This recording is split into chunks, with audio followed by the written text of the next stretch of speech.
2008 की रात थी और इलॉन मस्क सोते सोते चिल्लाया और उठकर जल्दी से बाथरूम की तरफ बढ़ा और वहां पर जाके वॉमिटिंग करने लग गया। इलॉन मस्क बहुत हाई स्ट्रेस सिचुएशन को हैंडल कर लेता था, लेकिन इस साल जो उसने स्ट्रेस झेला था उसने पहले कभी भी नहीं देखा था। इलॉन के चलने का पोस्चर खराब हो गया था और उसने बहुत वेट गेन कर लिया था, लेकिन वो हाइपर फोकस्ड स्टेट में आ गया था और इसे अपनी 2 कंपनियों को बचाना था, स्पेसएक्स और टेस्ला।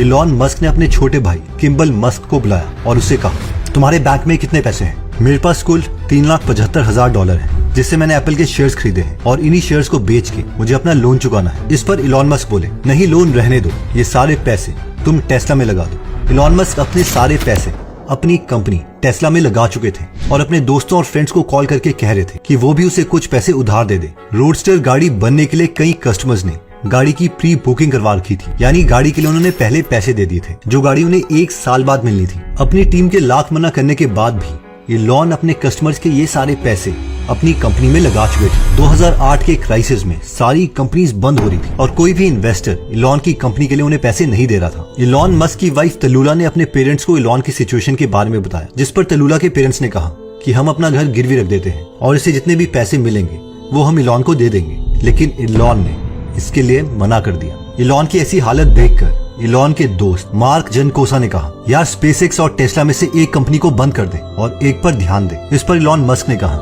ये सवाल मेरे लिए कुछ ऐसा था जैसे कि मेरे पास 2 बच्चे हो और मेरे पास उन्हें खिलाने के लिए कम खाना हो और कोई मुझसे कह रहा हो कि तुम सारा खाना एक बच्चे को खिला दो और दूसरे को मरने दो ताकि एक बच्चा तो जिंदा रहे। टेस्ला के बोर्ड मेंबर्स ने इलॉन मस्क के लिए एक कंडीशन रखी थी कि अगर टेस्ला की टोटल मार्केट वैल्यू $650 बिलियन के आसपास पहुंच जाती है तो उन्हें $100 बिलियन मिलेंगे, वरना कुछ भी नहीं। जिसका मतलब था कि टेस्ला की इतनी मार्केट वैल्यूएशन बढ़ाना जितनी की जनरल मोटर्स की भी नहीं थी, जबकि जनरल मोटर्स ने पिछले 1 साल में 1 करोड़ गाड़ियां बेची थी और उनका 80,000 का प्रॉफिट था, जबकि टेस्ला ने पिछले साल 1 लाख गाड़ियां बेची थी और वो 18,000 करोड़ के लॉस में थे। टेस्ला बोर्ड मेंबर्स की ये कंडीशन इलॉन मस्क तभी पूरी कर पाते अगर वो हर हफ्ते 5,000 गाड़ियां बना पाते। इलॉन को लग रहा था कि ये टारगेट वो किसी भी हालत में पूरा कर देंगे, लेकिन उनकी टीम को, उनके इन्वेस्टर्स को और बाकी पूरी दुनिया को लग रहा था कि इलॉन ऐसा कभी भी नहीं कर पाएगा और बाकी लोगों को ये लगना कि इलॉन कभी भी इस टारगेट को अचीव नहीं कर पाएगा, वो ठीक भी था, क्योंकि उस वक्त टेस्ला फैक्ट्री 1200 गाड़ियां हर हफ्ते बना रही थी और 5,000 गाड़ियां बनाने के लिए उन्हें 2 सबसे बड़ी मुश्किलों का सामना करना था। मुश्किल नंबर 1, जो ऑलरेडी टेस्ला की फैक्ट्री थी उसे इतना एफिशिएंट बनाना था कि उस फैक्ट्री में ऑलरेडी लगी मशीन से वो 1200 के बजाय 3600 गाड़ियां बनाए, जो कि नामुमकिन था। मुश्किल नंबर 2, उन्हें 5,000 गाड़ियां एक हफ्ते में बनाने के लिए एक नई फैक्ट्री की जरूरत पड़ेगी, जिसकी अगर गवर्नमेंट से परमिशन लेनी पड़े तो करीबन 2 साल लग जाएंगे और उनके पास सिर्फ 6 महीने का टाइम था। अब इन 2 कारणों की वजह से बहुत से लोगों ने टेस्ला का स्टॉक शॉर्ट कर दिया। तो हमें से जिन्हें शॉर्ट के बारे में नहीं पता, तो अगर टेस्ला के शेयर का प्राइस नीचे गिरता तो ये लोग बहुत पैसे कमाते और टेस्ला के शेयर को शॉर्ट करने वाले लोगों में 2 बड़े नाम शामिल थे। पहला था जिम चेनोस और दूसरे थे बिल गेट्स।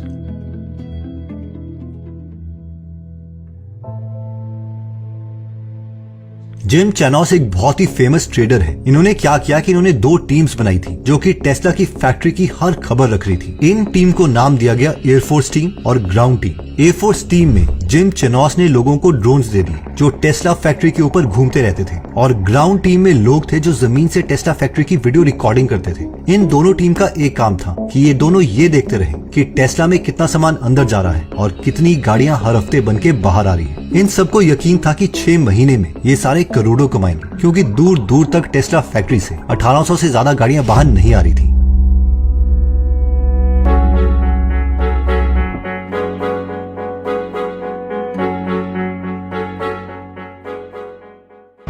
हर हफ्ते 6,000 गाड़ियां बनाने के लिए जितने भी पुर्जे चाहिए उन सबको मंगवा लो। 6,000 गाड़ियों के लिए पुर्जे, इलॉन इन सब के लिए हमें पैसे देने पड़ेंगे। अगर हम इन पुर्जों को गाड़ियों में कन्वर्ट ना कर पाए तो हम सब बर्बाद हो जाएंगे। टेस्ला को बंद करना पड़ेगा इलॉन, तुमसे जो कहा बस वो करो।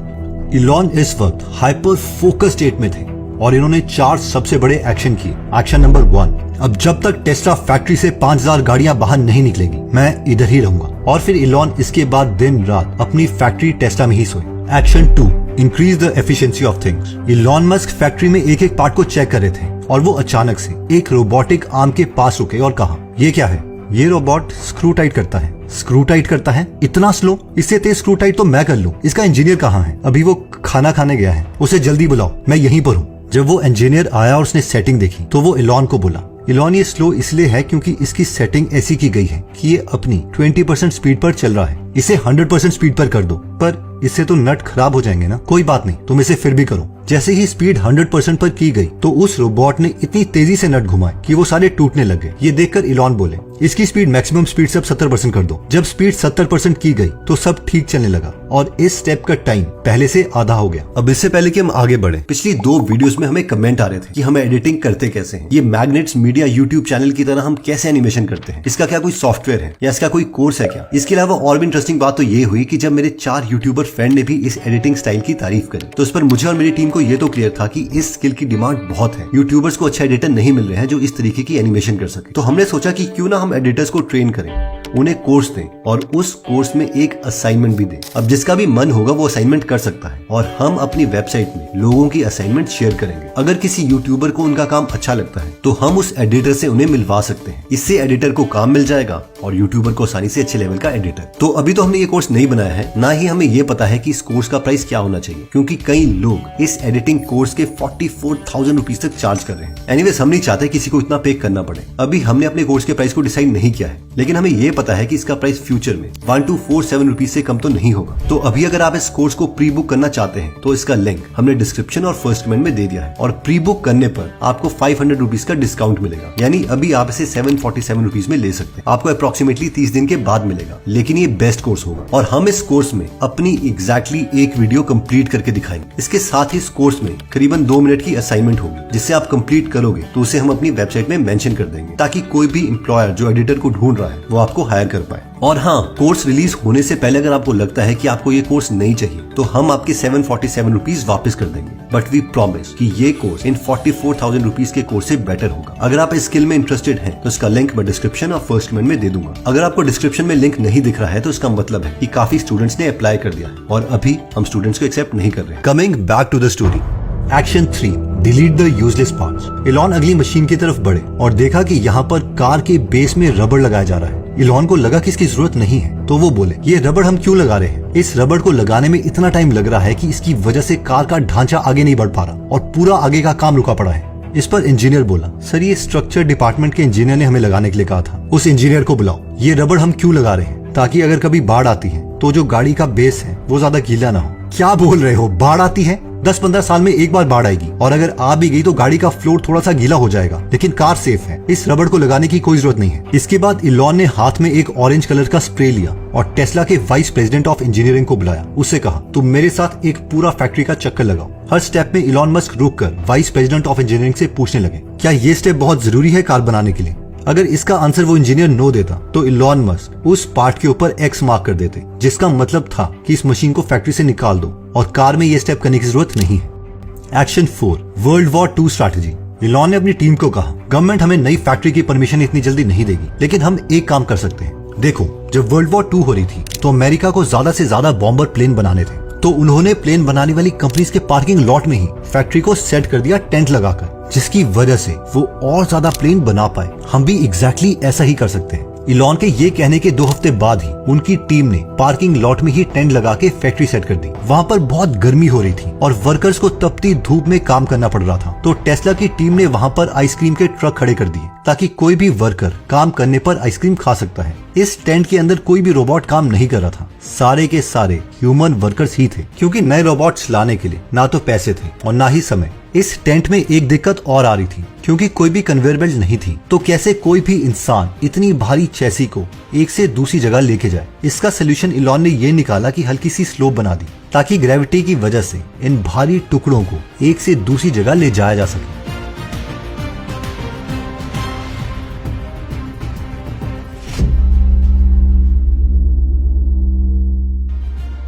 टारगेट के 6 महीने होने से कुछ इंटरेस्टिंग है, जो कि वॉल्टर आइजैक्सन की है। तो वॉल्टर आइजैक्सन, जिन्हें नहीं पता, वो मुकेश अंबानी के फेवरेट ऑथर हैं और ये CNN के CEO रहे हैं। और इससे भी इंटरेस्टिंग बात ये है कि जो वॉल्टर आइजैक्सन है वो इलॉन मस्क के साथ 2 साल तक रहे थे और उनकी सारी स्टोरीज, उनकी डीप स्टोरीज इन्होंने इस बुक में बताई है। इन दोनों बुक्स की जो समरी है वो हिंदी में आप गूगल ऐप पे सुन सकते हैं। इसका लिंक मैं डिस्क्रिप्शन और फर्स्ट कमेंट में दे दूंगा। गूगल ऐप के अगर आप फर्स्ट रो में जाओगे तो वहां पर 200 से ज्यादा बुक समरीज फ्री हैं।